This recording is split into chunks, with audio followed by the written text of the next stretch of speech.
ఉమ్మడి చిత్తూరు జిల్లాలోని మామిడి రైతులు పంట పండించడానికి పడిన కష్టానికన్నా ఆ కాయలు కోత కోసి మండీలకు ఫ్యాక్టరీలకు ర్యాంపులకు తరలించి డబ్బులు చేసుకోవడానికి పడే కష్టాలే ఎక్కువగా మారాయి.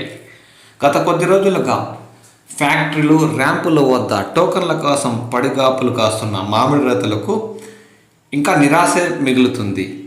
ఈరోజు సాయంత్రం 7 గంటల నుండి తిరుపతి జిల్లా పాకాల మండలం దామల్జర పరిసర ప్రాంతాల్లో ఉన్న ఓ ర్యాంపు వద్ద రాత్రి 8 గంటలు కావస్తున్న చిమ్మ చీకటిలో రేపటి టోకన్ల కోసం కాదు, 2-3 రోజుల టోకన్ల కోసం రైతులు పడిగాపులు కాస్తున్న దృశ్యాలు హృదయాన్ని కదిలించి వేస్తున్నాయి.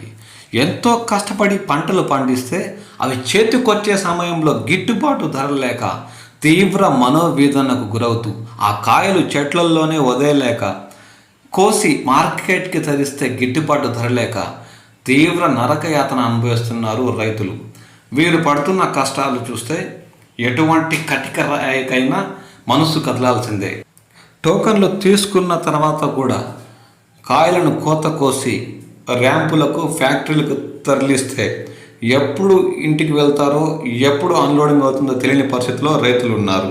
అయినా ఎట్టైనా సరే పంటను కోత కోసి ఫ్యాక్టరీలకు ర్యాంపులకు తరలించేసి ఈ ఏడాది ఎట్టో ఒకట కష్ట నష్టాల పాలైన దిగమింగాల్లా అనే వారి పరిస్థితిపై ఇంకా పిడుగుద్దుగా టోకన్ల కోసం రేయనక పగలనక కాసుకు ఉండడం వారికి తీరని కష్టాల పాలు చేస్తుంది.